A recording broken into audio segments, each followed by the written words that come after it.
Hello and welcome to ARC, Forum for Open Discussion. This is the second part of our Brexit debate, where we analyse the potential options Britain has in regards to leaving the European Union. We start by carrying on our discussion around public opinion regarding Brexit. Hope you enjoy. Yeah, I think it is, although there is obviously regional discrepancies, it is also a national problem as well, as in YouGov polling recently shows as many as 7 in 10 think the UK should be able to limit the number of people from the EU who come here to live and work, including 55% of people who voted to remain in the EU. So there is a real stigma around immigrants. There is a massive divide between remain and leave in this country, and it is really quite debilitating, as in they differ on almost everything. The issue over immigrants versus trade. So I've looked at the split, and in a choice between what would you prefer, to limit immigration, however, you cannot really trade with the EU, like less trade with the EU, or vice versa, 70% of Remain voters would prefer a closer relationship with the EU, however, we can't limit immigration. Whereas on the other side, 70% of Leave voters would prefer to limit immigration and sacrifice trade prospects, which I think is really telling of the divide in this country. Makes sense. If you were to divide that on a class basis, that makes sense. Because if you look at the effect of immigrants on the economy, if you look at the working class, so a lot of the big pro EU or debate is immigrants are good for the economy. Well, how are they good for the economy? They're good for the economy in terms of numbers of GDP. If you have more immigrants coming in, you're going to have more people willing perhaps to take up the slightly lower paid jobs. And that's typically what the pro-immigration arguments are. Well, then, if you were to make the argument of a more working class person, well, these immigrants are more likely to come in and take the lower working paid jobs. What the effect of that is that you don't get the same wage inflation because you're seeing more and more and more workers. So as you split that over a class divide, you see the upper class and the upper middle class who go into great professions anyway because they've gone to private school, they've got great education, they've got great connections. They go into high-paying jobs, and what do they want? They want higher GDP, and they want people who are willing to serve them coffee for cheap. Whereas you look at the working class, they are potentially worse off from the economy because of these incoming immigrants, because the competition for these lower level jobs is higher, so their wages don't increase in the same way. And I think that's a big thing. You look at wage inflation since 2000, and it's been a lot less than perhaps you would have seen in previous history, and that's partially because of the incoming inflation. And I think that's one thing that isn't perhaps mentioned. It's very much a one-sided argument that immigration is great for the economy. Well, it depends what you want from the economy. If you want wage inflation, higher wages for the lower skilled jobs, then it's not. But if you want a higher GDP growth in itself, then it's great, yeah. I think, as Tom has just highlighted there is a huge divide between the middle class and the working class. And I think there has been a huge divide in this country about whether or not you think that you are benefiting from the EU and whether you're not benefiting from the EU.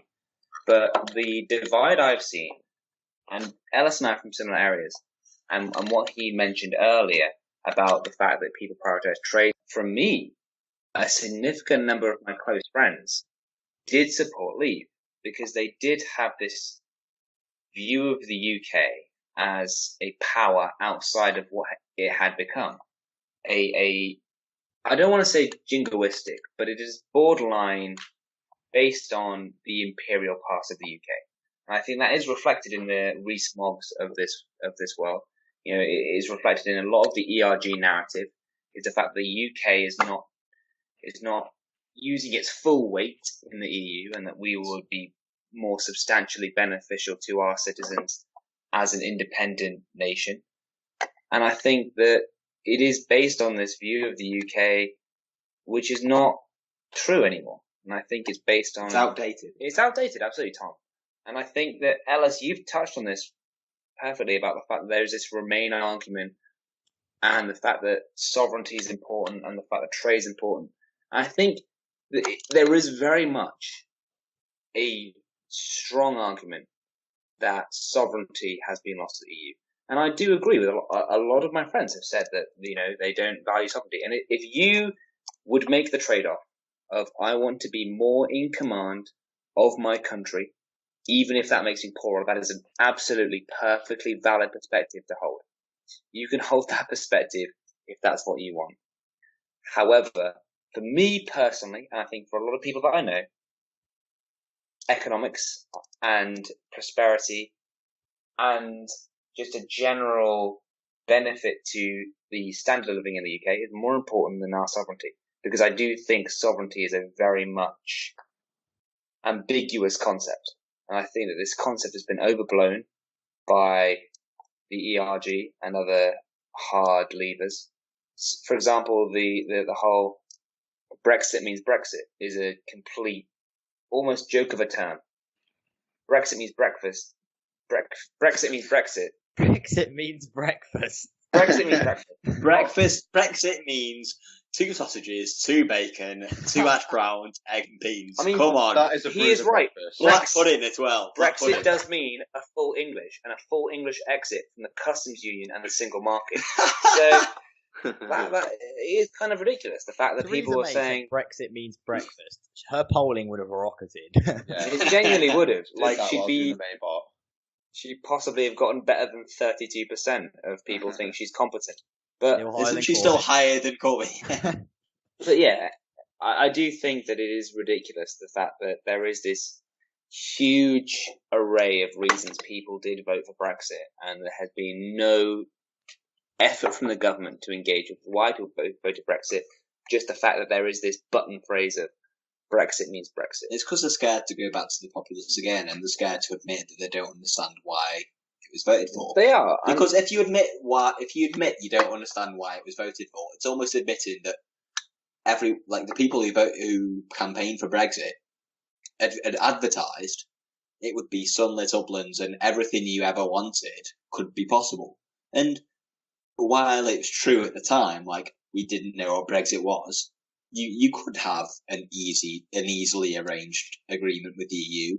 You could have whatever you wanted from it. But now you get to this point and you're like, okay, so you voted for this and we promised almost anything. It's hard to go back, and the Brexiteers won't go back and admit we promised this, this, and this, and this. And while there's a lot to be said for we voted Brexit, we should leave. There's also a lot to be said for the very Remain focused, almost Twitter accounts you see who are like, this Brexiteer promised this one specific type of Brexit. This Brexiteer promised this. And while you can't hold the whole movement to ransom for one person saying it'll be an easy trade deal or we'll have the same benefits, it is something to be raised. And I think Tom's right. I think that people did go into the referendum with some vague idea of what they wanted, and I think that people are more unsure now than they ever are, and I think that is reflected in the polling. Well, yeah, as in, I've got here, only 25% of people would consider no-deal Brexit to be a positive outcome. However, in a toss-up between Remain and Leave with no deal, it is 44% no deal, 42% Remain. So people clearly don't agree on what policy. Is it even among Leave voters, only half see a no deal conclusion as a positive, and only 26% select no deal when asked which outcome they'd prefer, which is more popular incidentally than the government's deal at 11%, while 12% would prefer a deal including a customs union and the single market. But then in this case, over a third would prefer a second referendum ending with the UK remaining in the EU. So it's clear there's a massive divide between Leave voters on this issue and what they want. And I think this is reflective in Parliament because, again, we voted Leave Remain. We didn't vote, oh, let's leave with no deal. Let's leave with this. In fact, people like Farage were saying about a softer Brexit before the referendum result. Yeah, there's a lot of those videos going around right now, aren't there? There's like Farage is one of them, Boris Johnson's another. It's just a lot of stuff from, say, news in 2016, like, early 2016, late 2015, where these, what we would see as Leave figureheads now, are talking about the things that more pro-Remain people are talking about, say, like, like things like customs unions, So yeah, now that these Brexiteers who previously had more what you'd see as more pro-Remain opinions now, they're now purporting this idea of a no deal, and there's a lot of scare around no deal, isn't there? There's a lot of like kind of like when before we voted to leave, there was a lot of scare from Remain, and there's a lot of scare now saying, there's going to be food shortages, there's going to be medicine shortages, we're going to be at at Dover and Calais for hours and hours and hours. And it seems that some of these, not all of them, but some of these points are quite overblown. And it kind of seems to be, and this is to be fair, this is what they were saying before the vote. It was like a big period of uncertainty, but then potentially it could get better after. But no deal has less uncertainty almost because Like if you look at how trends have gone about the predictions of no deal over time, mm-hmm. only got more and more and more. Yeah, They've got Mad Max, completely dystopian. I remember when no deal first kind of was perhaps considered as an option, and people were like, it could wipe 7 to 8% of GDP, it'd be a complete disaster. And now people are talking about between 2 and 3% of GDP. Mm-hmm. And you look at perhaps where you have more expertise than I, the pharmacy and drug spectrum. Yeah, exactly. We'll run out of insulin. People are going to die and die. Whereas if you look at WTO rules, there's no tariff. There's no tariffs allowed on finished drugs.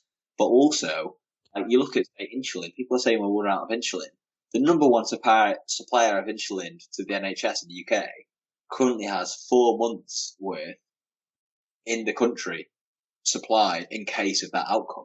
The thing with no deal is it can be a complete travesty and we wouldn't let anything in and it would be completely Mad Max. Or it would be we let everything in and you never know exactly what you're getting. And it completely depends on the government that's in place at the time. Yeah. This speaks to what you said a couple of minutes ago.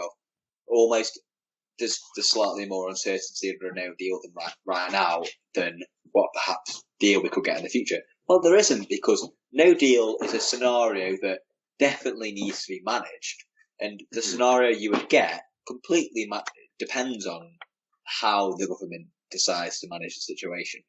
Yeah, it seems to me that no deal is, while it's obviously not, it doesn't seem to be the most wanted outcome, let's say that, but it's the most kind of, what's going to happen. And I feel we were saying before about countries waiting for us to leave to start opening up trade agreements because we might be in a weaker position.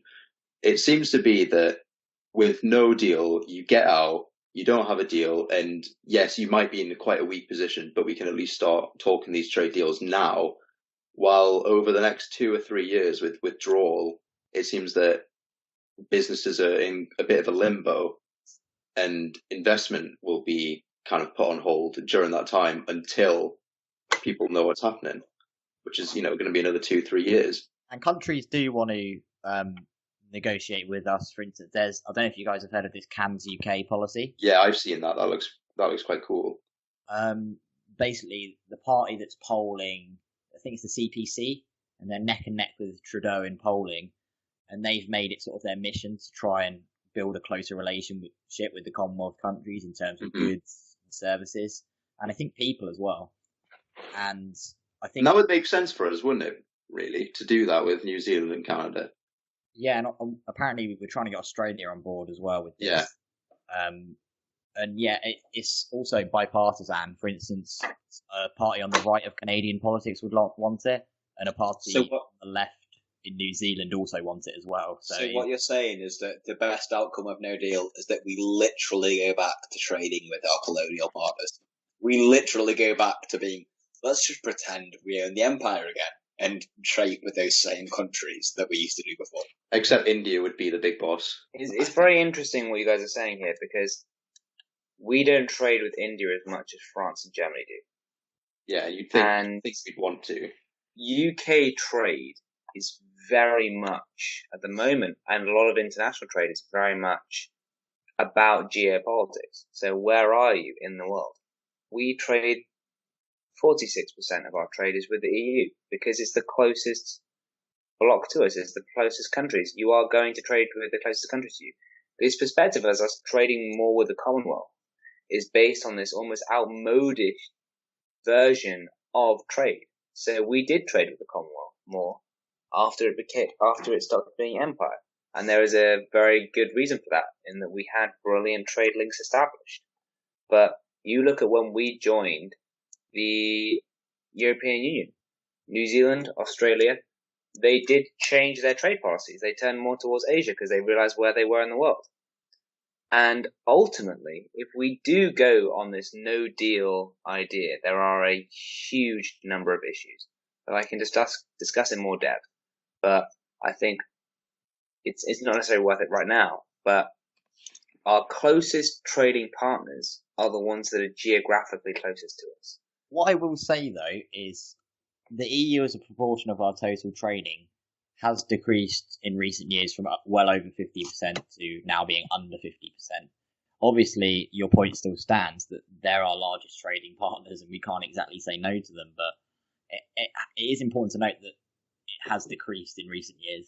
But has it decreased because of the whole Brexit scenario and people planning for that? No, this was before Brexit. It's just a natural progression, it seems.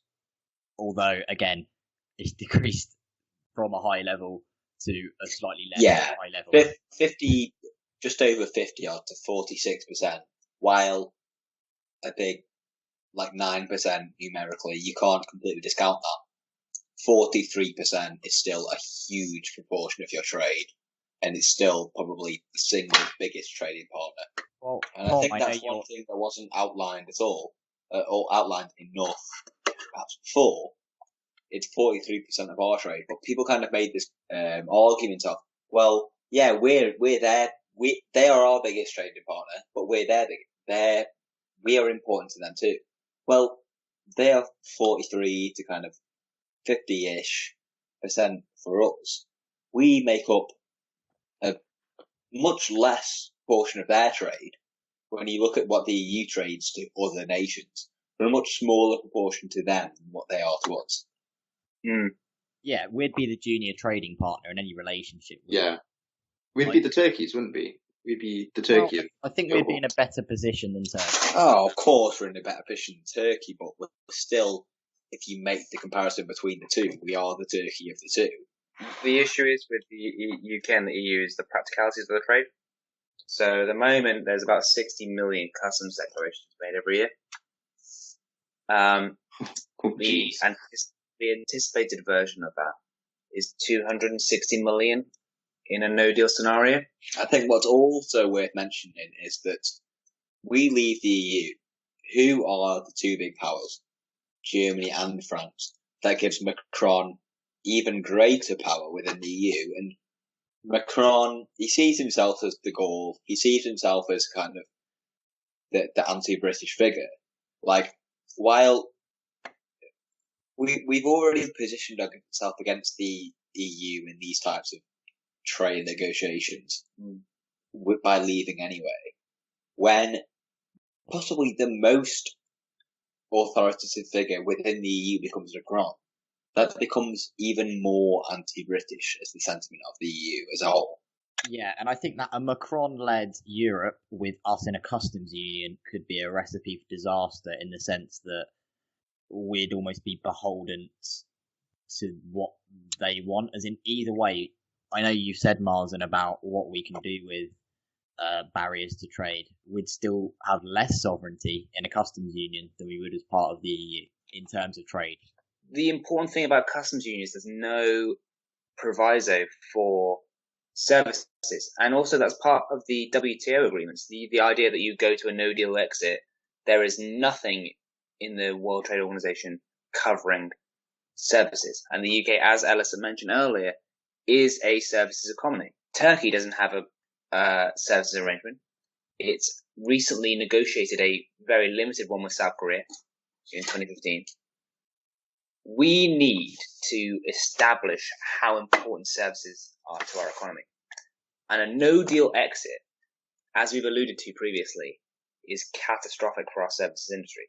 There are huge issues. We've mentioned the positives to a no-deal exit because they are important to note, because the media does overwhelmingly talk about the negatives. But there are certain mitigating aspects of a no-deal exit that aren't as bad as people talk about. However, there are huge issues with borders. So, for example, if you was across a border, it's not just about your tariffs, it's about your certificate of origin, so proving the fact that you are from the country you are saying you are from. Even if you are, the requirements of a no deal would mean that 1 in 10, let's say, trucks were stopped, which, even if that amounted to a delay of a few minutes, would cost a huge amount to small and medium enterprises. It's not about the large businesses. They'd be fine. They've insulated themselves. Like we said about the 4-month stockpile of certain manufacturers. It's these small and medium enterprises that cannot afford this.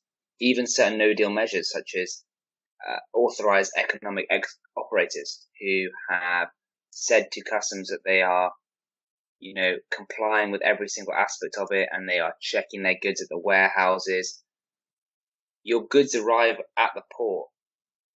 HMRC and the French border police and the Dutch border police are not going to say which pallets of this truck are from a company that's an authorized economic operator. They aren't going to do that. So there will be delays no matter what, which will cost businesses in the long run. For example, the Mini Cooper, certain aspects of the Mini Cooper are, they cross the border, they cross the English Channel 3 or 4 times in the production because certain parts have to be made in certain different areas. And let's say you go from your manufacturing in the UK, you travel to Germany to manufacture it.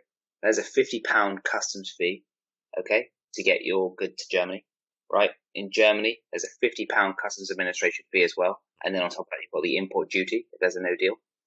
Okay. You then do the processing in Germany. You then send it back to the UK. There's your £50 customs processing fee going from Germany to the Channel. Then from the Channel to the UK, there's your £50 customs fee and then your duty. Like, these are the small aspects. However much you streamline the process, these are the operating costs that cut into the margins. These are the things that cause huge issues. And that's not even touching on no deal. That's not even touching on services. Services, the backbone of our current economy, they are not really addressed in a serious way in any free trade agreements or in the withdrawal agreement in a significant way. In the future trading relationship, the political declaration, there is not a substantial element about services, because passports and rights are what define how we trade with the EU. UK companies do not need subsidiaries. US companies operating from the UK do not need subsidiaries in every single European country, but they would. They would need to be based in the EU in order to operate freely in every single member state. We are a brilliant bridging point between the rest of the world and the EU. We are unable to fulfill that function in a no-deal scenario. And those are the things that are affecting capital investment, which has gone down over the years. Well, if you look at capital investment since the vote in 2016, I think that roughly 9% of capital investment since the vote has been lost, which doesn't sound like a lot, but that adds up over the years, the amount of capital investment in the economy. You look at the typical kind of what people have said, the estimates of how much poorer we are just since the referendum. I think it's 50 to 60 billion the economy has lost since the referendum. We haven't even we haven't left the EU yet. And there's two, definitely to be stated. Absolutely. Thing. And as Tom's just said, there's 2 frequent fallacies that you see made when talking about Brexit and the impacts. The first is you're not comparing different Brexit outcomes to not leaving. You're comparing different Brexit outcomes to each other. So you're comparing no deal to, for example, a customs union. But realistically, it's about no deal versus the status quo. And no deal versus the status quo loses every single time, no matter what model you use. Even a longer term model, no deal, you're looking at a potential 0.2% increase in GDP, versus a 2.2% increase in GDP if you were to remain in the EU. And that's an incredibly optimistic, which is stunning But optimistic. then I've said my issue with this on the chat before. We can't predict future trade, can we? You can't, but at the same time, your trade policy is independent of your tariff policy. So there's nothing to stop the UK encouraging us to trade with China, to trade with the USA while part of the EU, which would increase our GDP growth equally as if we were to leave the EU and then strike a trade deal, an ambitious trade deal that eliminates tariffs between us. So you could encourage trade even as part of the EU, as I mentioned earlier about the independent trade policy and independent tariff policy. Well, I think as part of the EU, we are very we are very competitive. I think we receive the most investment of any country in the European Union. We have to, and I think in a survey before the referendum, we were voted worldwide the 5th best place to do business. Or was it? It might have been even higher, but I think it was top 5. In the EU, we are the easiest place to do business because of the reduced amount of bureaucracy. So yeah, even you compare us to Germany or France, the only two other economies in the EU, size comparable. It's a lot easier. You even just look at the labour laws as one. It's a lot easier to work and hire people in the UK than it is in Germany or France. That's just this investment in the short term will go down after Brexit. As in a recent Institute of Directors study showed that 16% of directors are already basically off and relocating elsewhere. And I think that brings me on to the second fallacy that you see thrown about a lot during this Brexit thing, is that we are not comparing ourselves to ourselves in this isolated circumstance. You need to compare us to our neighbours. And geopolitically, what is the French economic growth? What is the German economic growth? The Italian, the Spanish economic growth over this period? What is the economic growth of the EU over this period? Because it is significantly more impressive than the UK economic growth over this period if we leave the EU. The entire world is progressively getting richer by and large. That's just how the world is functioning because things are being more streamlined. So you need to compare us to our neighbours. And if we are losing out compared to our neighbours, then we are losing out not only on our power in the world, but also on our economic strength. And even if you don't make it as a comparison towards neighbours, you make it a measure of how are we growing ourselves. Well, let's look at the fact that the typical kind of forecasted growth for this year, we're within the EU still because we've got an extension. But because of all the uncertainty, it's very weighed down. It's kind of typically forecasted at about 0.2, 0.3% each quarter. So we're looking at around 1% growth for this year.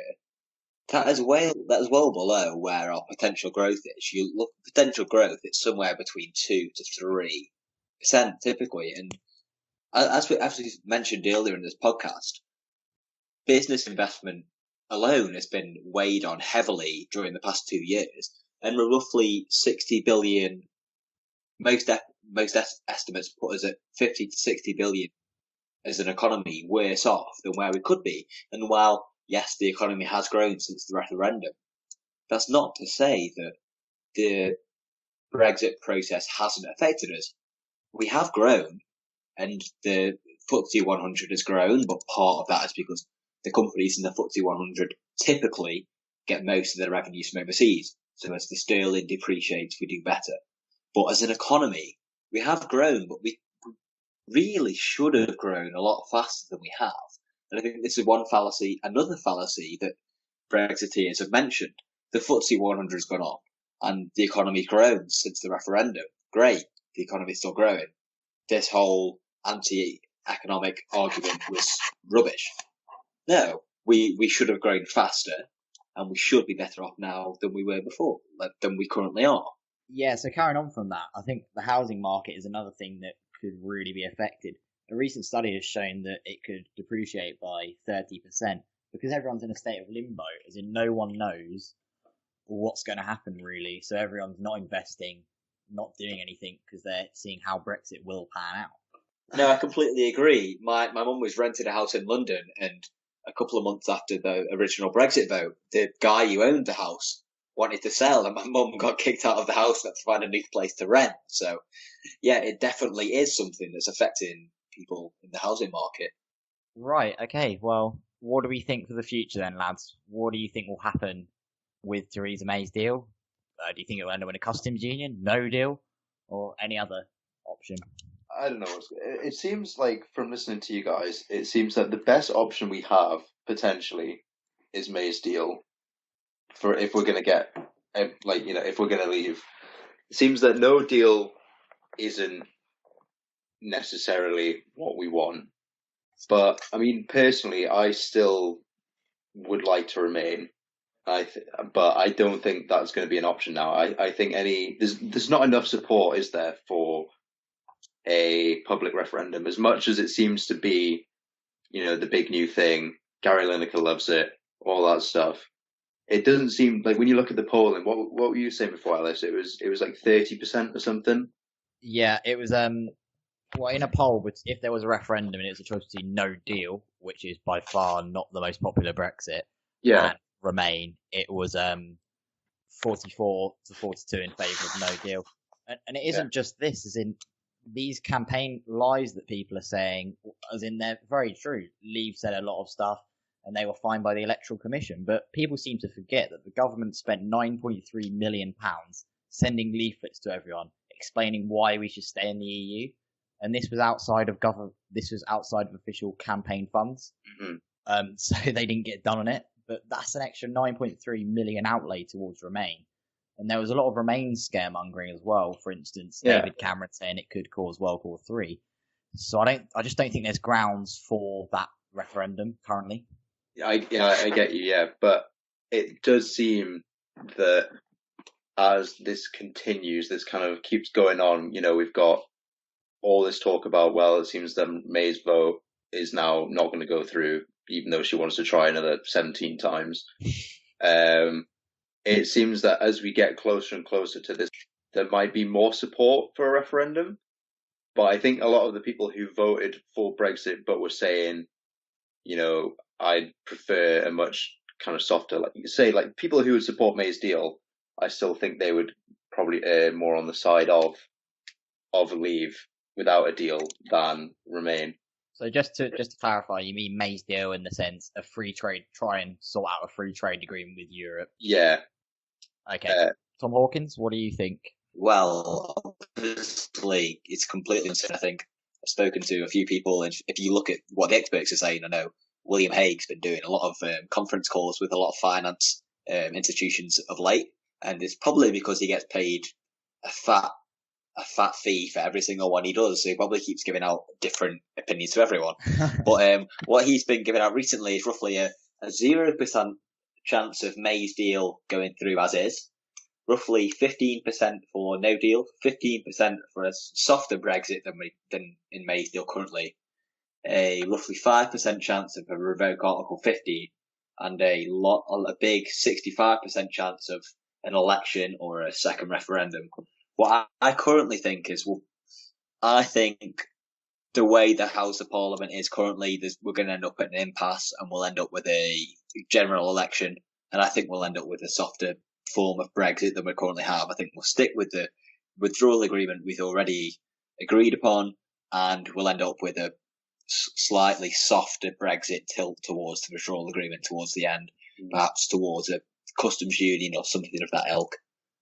But I don't see that happening before a general election, because even if May promises, okay, we'll go towards a customs union, if a deal gets passed and she stands down, there's nothing to stop a certain Boris Johnson becoming the Prime Minister, and I don't think he would find any problem with going back on that promise and going through on the hardest Brexit you could possibly get through. All right, Tom Marsden, what's your thoughts? Well, I think ultimately there's about 3 or 4 possibilities. Either we leave on no deal on the 31st of October now.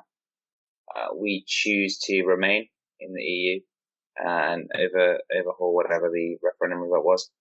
And we choose to have a version of Brexit that is yet to be decided. And that version of Brexit yet to be decided, I think, has to be a softer version than what we've seen so far. Just based on the fact there is no majority for a harder Brexit.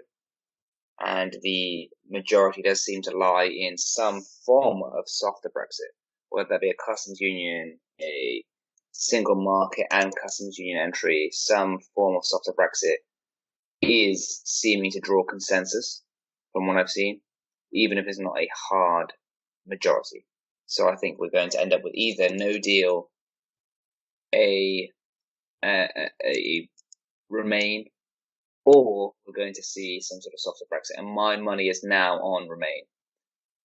And I mean, it's literally my job, Brexit. So for me, I would like my default would be Brexit. You know, I advise companies on no deal. I advise them on how a deal would affect them. You know, I advise them on all these sorts of things. However, I do think that if you look at the attitudes in November, if you look at the attitudes in September, October about the fact that whether or not we get a deal, people are very skeptical we get a deal. Once we got a deal, people are very skeptical it would pass. And it's been extension. It's been extension. I think we'll see future extensions. And I think ultimately it's too complicated to leave. I think that eventually we will choose to remain. And it's very difficult for businesses to have this uncertainty of will we, won't we leave? But it's better for them to have that uncertainty than it is for them to have this certainty of a detrimental relationship that will seriously harm a vast number of SMEs. Yeah, I think thing is, Remain is, in my opinion, the best option on the table. However, my issue is we've had the vote. We've got to just at least leave for a bit just to appease the referendum. I think there's major issues with customs union that haven't been brought up. People keep saying about it solving the island border issue. It won't. There won't, as Tom mentioned earlier, there will not be frictionless trade along that borderline. Also, again, a lot of things aren't covered by the customs union, such as services, so we'll have to get an agreement on that. And that could lead to single market entry, and being in the single market and customs union without being in the European Union would be a big, big concern. So I think the best bet is to go for the FTA, and hopefully within that 2-year period we can come up with a solution to the Irish border. Maybe we'll have some investment in these technological solutions, but at the same time there is a swing towards a second referendum. It must be said to that there are certain technological solutions that the Northern Irish border patrol themselves have said could go a long way towards solving the issues that would be faced. So whether they would, in reality, solve all the issues, the authorities in the area have potentially said they could solve some of them. I think my final point on that would be the fact that it's about escalation. So you put a camera on there. There are groups, there are elements of people around the Irish border who've said that they will attack those. Then you put a post in there to protect that camera, like that post gets destroyed. Then you have to put a presence there, be that military, police, whatever. You put a presence there, then that presence gets attacked. It is about escalation. I think a Canada deal would be perfect. The only concern with that is this border issue. That is the main thing stopping anything toward that going through. I think if we got Canada, we'd be. If we were in union, but we'd be in a better position. Than, we were 50 years down the line, then I potentially see Northern Ireland wanting to reunify with the Republic the way that the demographies are going anyway. Yeah, you're seeing more and more and more of a Catholic majority, which isn't a perfect substitute for being pro-Republic, but it's a pretty good one. In 50 years' time, I think the will of Northern Ireland will probably be towards being reunified. Yeah. And you could easily do a Brexit, but the way things are currently, it's, as we all know, very, very difficult. You look at the US-Canada border, it took them over a decade to organise that, and over $50 billion to sort out a system that still doesn't work as well as you need the Northern Ireland border to work. And you'd need satellite systems, you'd need a incredibly complicated system of trusted trader options with simplified transit procedures, all of this sort of aspects that don't yet currently exist. Maybe they could in the future, but as Tom has just said, like the point at which those would exist, you'd have you'd have a demographic shift in Ireland, And it just enough to create unification. So it just can't be done within 2 to 3 to 5 years. It's It can't unrealistic. be done. It's unrealistic. But I think, again, an agreement with the EU would be a lot easier. Apparently, it would almost be virtually done because a lot of the rules and regulations are from us. A lot of the EU rules and regulations come from us. But this Irish issue cannot be avoided, and it seems like an absolute hell to get a solution on it. And I think that's the one thing. If it wasn't for the Irish border situation, it'd be easy. It'd be easier.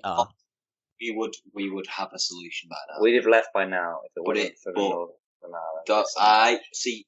Personally, I don't remember the Irish border being mentioned during the referendum at all. No, That's what I was about to say. It was not brought up at all. And that, well, or I think it was brought up a little bit, but it was very, very much an under. Yeah, like now Yeah. it's the biggest issue, and at the time it was, what about the Irish border? We'll sort it. All right, Well, then, let's move on. Who knew how many unionists there were, hey? Obviously, there is that political declaration to make the backstop not permanent.